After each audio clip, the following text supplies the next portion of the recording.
আল্লাহ তাবারক ওয়া তাআলা কোরআন মাজিদে ইরশাদ করেছেন, এই ঈমানদার ব্যক্তিগণ আল্লাহ এবং সত্যবাদীদের সাথে হয়ে যাবে।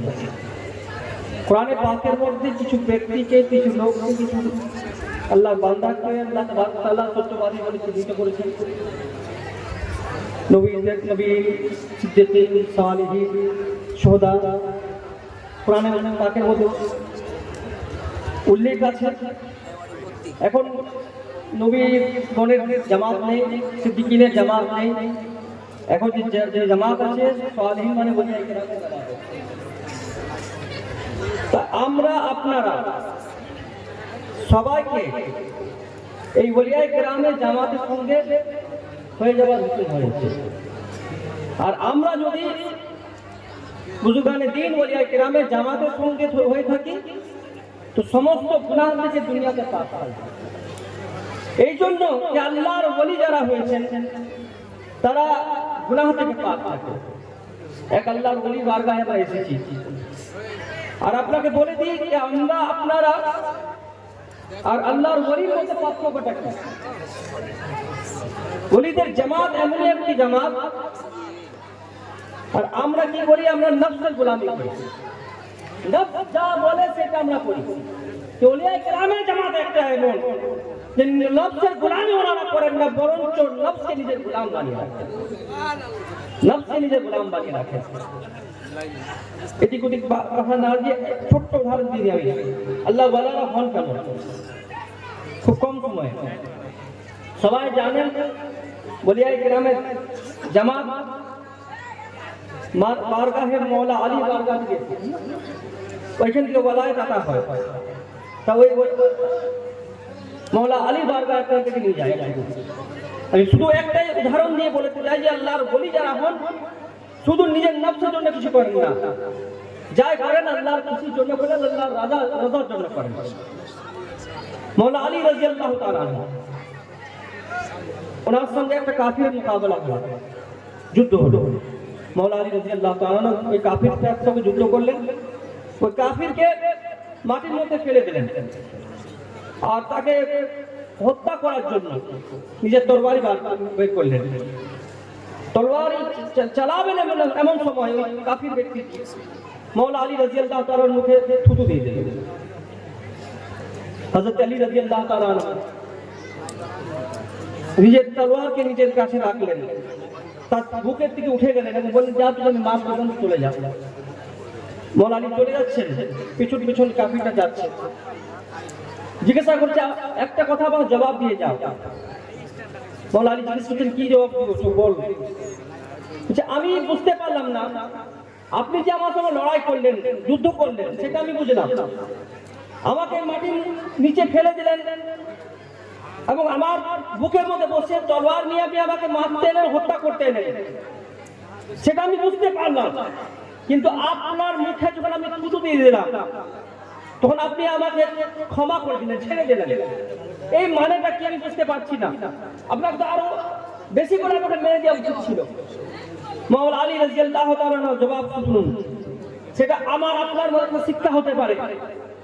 মওলা আলী বলছেন কি, শোন, তোর সঙ্গে যে আমি লড়াইটা করলাম আমার ব্যক্তিগত কোনো লড়াই নয়, আমি তোর সঙ্গে লড়াই করলাম আল্লাহর রাজার জন্য, আল্লাহর খুশির জন্য। তোকে মাটির মধ্যে ফেললাম, সেটাও আল্লাহর খুশি ছিল, আল্লাহর রাজা ছিল। তোকে আমি হত্যা করতে চাইলাম, সেটাও আল্লাহর রাজা ছিল। তাই যেমন তখন তুই আমার মুখের মধ্যে থুতু দিয়ে দিলি, তো আমার মধ্যে রাগ হলো, রাগটা আল্লাহর রাজার জন্য ছিল না, আমার নিজের নফসের জন্য ছিল। ওই সময় যদি আমি তোকে হত্যা করতাম তো আল্লাহকে খুশি করার জন্য নয়, নিজের নফসকে খুশি করার জন্য। এই জন্য আমি তোকে এই মুমিনকে এই মুমিনকে মাফ করে দিলাম। সেই কথাটা শোনা ছিল। মওলা আলী পায়ে পড়ছে, বলছে আল্লাহর রহমত এই তো মেহেরবান, আল্লাহ আপনার রহমত একজন মেহেরবান। আপনি একজন মেহেরবান যদি হন, আপনার প্রতি ইসলামও মেহেরবান হচ্ছে। আপনি আমাকে এই মোমেন্টে কলমা পড়ান আর মুসলিম ইসলামে দাখিল করে নেন। আল্লাহর ওলি হযরত মওলা আলী ওই সময়তে কলমা পড়ছেন, মুসলিম ইসলামে দাখিল করে নিয়েছেন।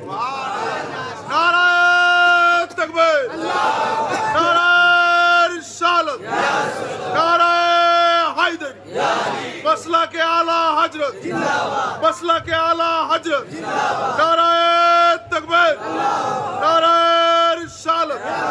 তো আল্লাহর ওলিরা যারা আছেন, আল্লাহ ওয়ালা যারা আছেন, তারা যেই কাজ করুন না কেন আল্লাহকে খুশি করার জন্য, আল্লাহকে রাজি করার জন্য। এক আল্লাহর ওয়ালা একটা গলির মধ্যে চলে যাচ্ছে, ফকির। আজকে আমাদের এই যেমন দেখতে পাচ্ছেন উনি ফকির নয়, আল্লাহ ফকির, আল্লাহ দরবারের ফকির।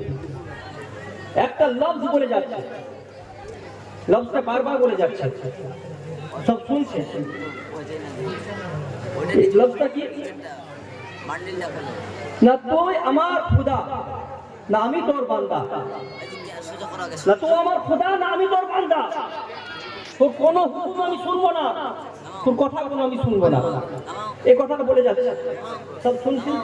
শোনার পর অটোমেটিক একটা খেয়াল আসবে, এখানে মুফতি সাহেবরা আছেন, এমনি কোনো কথা যদি কেউ বলে নিজের মনে কি বলবে তাহলে? যে আল্লাহর সঙ্গে বেয়াদবি করছে, নাফরমানি করছে, জানেন আল্লাহকে মানতে আছে না, আল্লাহকে এমনি বলছে যে না তুই আমার খোদা, না আমি তোর বান্দা, তো কোনো হুকুমে আমি মানবো না, তো কোনো কথাই আমি শুনবো না বলে আল্লাহ একটা ফুটিয়ে রেখে চলে যাচ্ছে। আরো সব আলিম ওলামারা এটা শুনে বলছে যে এটা কুফরে কালাম হচ্ছে।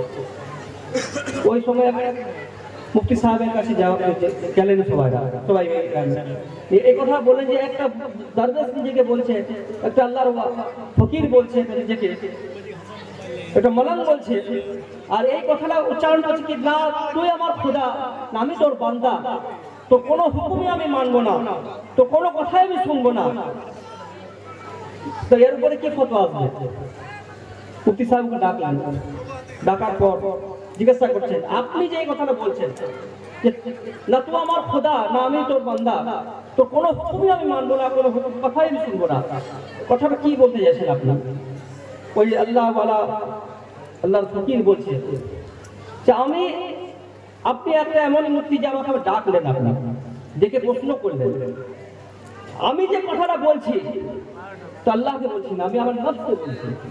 আমার নফস আমাকে অন্য পথে নিয়ে যেতে চাইছে, গুনাহ থেকে নিয়ে যেতে চাচ্ছে, অন্য কাজে নিয়ে যেতে চাচ্ছে। তাই আমি নফসকে বলছি যে আমি তোর বান্দা নয়, তুই আমার খোদা নয়, তোর কথা আমি কোনো শুনবো না, তোর হুকুম কোনো আমি মানবো না। আমি বান্দা যদি হই, আল্লাহর আমি বান্দা, যা আল্লাহ বলবে, যা আল্লাহ বলেছে, রাসূল পাক যেটা নির্দেশ করেছেন সেই কথাই আমি মানবো, আল্লাহর হুকুম আমি মানবো। তো আমার খোদা নয়, তোর হুকুম আমি মানবো না। এই কথা বলার সঙ্গে সঙ্গে সবাই বলতে লাগলো সত্যিকারে আল্লাহ ওয়ালা, আল্লাহর ফকিরে আছে। আল্লাহ ওয়ালা যারা আছেন নফসের কথা শোনেন না, আল্লাহর হুকুম মানেন। আল্লাহর ওলির দরবারে আমরা আছি, এই আশাটা আপনারা ভাগ্যবান যারা আল্লাহর ওলির কাছে আপনারা এসেছেন। নিজের কোনো কামনা ওলির ওসিলায় পূর্ণভাবে আমরা দোয়া চাইবো।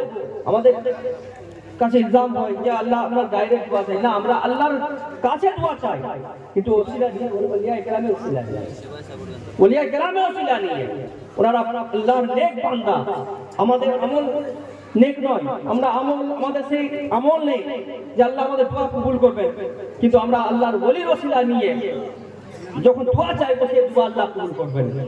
আর এই যে আপনারা এসেছেন, আমরা সবাই এসেছেন আল্লাহর ওলির দরবারে, আমরা নিজেদের কাছে নিই ওলিয়া কেরামের মোহাম্মত আল্লাহ আমাদের মনের মধ্যে হাদিসে পাকের মধ্যে আছে, যখন আল্লাহ তাবারক ওয়া তাআলা কোন বান্দাকে নিজের ওলি বলে ঘোষণা করেন তখন জিবরিল আমিনকে ডাকেন। প্রথমে আল্লাহ তাবারক ওয়া তাআলা জিবরিল আমিনকে ডাকেন এবং বলেন কি ওই পৃথিবীর মধ্যে ফলা বান্দাকে আমি তার সঙ্গে আমি মহব্বত করি, তাকে ওয়ালায়াত আতা করেছি।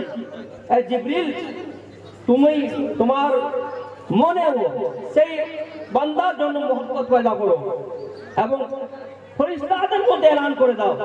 জিবরিল আমিন সমস্ত ফেরেশতাদেরকে ডেকে এটাই এলান করেন কি ফলা বান্দাকে আল্লাহ তাবারক ওয়া তাআলা ফলা বান্দার সঙ্গে আল্লাহ তাবারক ওয়া তাআলা মহব্বত করেন। এই ফেরেশতাগণ তুমিও আল্লাহর হুকুম আছে, আমিও তার সঙ্গে মহব্বত করছি, আর তোমরাও তার সঙ্গে মহব্বত করো। ফেরেশতা, সমস্ত ফেরেশতা তার সঙ্গে মহব্বত করতে থাকেন। আর এই হুকুমটা জিবরিল আমিন আমাদের আত্মাদের মধ্যে এলান করে দেন, এই দুনিয়া ভালো, এই পৃথিবীর সমস্ত লোকেরা শুনে নাও, এই খালা বান্দাকে আল্লাহ তাবারক ওয়া তাআলা মহব্বত করছেন, তাকে ওলায়াত আতা করেছেন। এই পৃথিবীর সমস্ত ব্যক্তিগণ তার সঙ্গে তোমরাও মহব্বত করো। এই যে আমরা এসেছি, আপনারা এসেছেন, সবাই মিলে এসেছি আল্লাহর মহব্বত, আল্লাহর ওলির মহব্বত আল্লাহ তাবারক ওয়া তাআলা আমাদের আপনার মনের মধ্যে দিয়ে দিয়েছেন। আর সেই মহব্বতের টানে ওলিয়া কেরামের বারগাহে আমরা উপস্থিত হয়েছি। আল্লাহ তাবারক ওয়া তাআলার কাছে আমি দোয়া করব। আমি আপনাদের কাছে ওয়াদা করেছিলাম যে 20 মিনিট মুফতি সাহেব সময় দিয়েছিলেন না, 15 মিনিটের মধ্যে ইনশাআল্লাহ খতম করব। এই জন্য কি আরো আমার পর মুফতি জুবের সাহেব আছেন, উনিও বক্তৃতা দেবেন। আমার থেকে বড় মুফতি ওলামায়ে কেরাম বসে আছেন এখান থেকে। আমি বাস হাজিরি দেওয়ার জন্য কিছুক্ষণের জন্য আপনাদের কাছে এসেছিলাম। আল্লাহর কাছে দোয়া করব যে উদ্দেশ্য নিয়ে আপনারা এসেছেন সবারই আল্লাহ তাবারক ওয়া তাআলা পাক নেক উদ্দেশ্যকে আল্লাহ পূরণ করুন। আর ওলিয়া কেরামের বারগাহে সমস্ত মুসলিমদের জন্য এগিয়ে দেওয়া করবো আল্লাহ তাবারক ওয়া তাআলা সমস্ত মুসলিম থেকে হিফাজতে রাখুন। মুসলিম আমরা বহুত কমজোর। একটা কথা বলে রাখি, নামাজ পড়তে হবে, ওলিয়া কেরামের মহব্বত জরুরি আছে, কিন্তু ইবাদতও জরুরি আছে। এটা নয় যে আমরা ওলিয়া কেরামকে মহব্বত করবো এবং চাদরপোশি করবো, সব কিছু করবো, উঠে দাঁড়িয়ে কেরামও করবো আর নামাজ আমরা ছেড়ে দেবো, এটা নয়। নামাজ জরুরি আছে। ওলিয়া কেরামের হুকুম, ওনারা যে কাজটা করেছেন, আল্লাহর ওলিরা যে কাজটা করেছেন, আল্লাহর ইবাদত করে গেছেন, আর ইবাদতের মাধ্যমে আল্লাহর বারগাহে ওনারা নৈকট্য লাভ করেছেন। সেই জন্য ওনাদের দেখা, ওনাদের চলা অনুযায়ী আমরাও সেই রাস্তায় চলবো।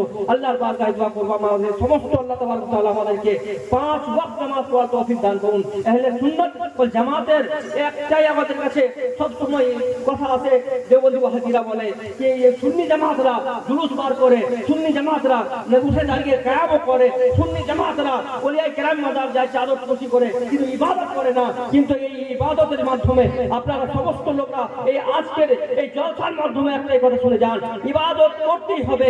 বুজলিয়াত বারগাহ, তাছাড়া ওলিয়া কেরামের মহব্বত আপনাদের কাজে আসবে না। ইবাদত করুন, আর ওই মহব্বতের সঙ্গে সঙ্গে আল্লাহ তাবারক ওয়া তাআলা আমাদের সমস্ত লোকের ইবাদত কবুল করে নেবেন। আসসালামু আলাইকুম ওয়া রাহমাতুল্লাহি ওয়া বারাকাতুহু। ওয়া আলাইকুম আসসালাম ওয়া রাহমাতুল্লাহি।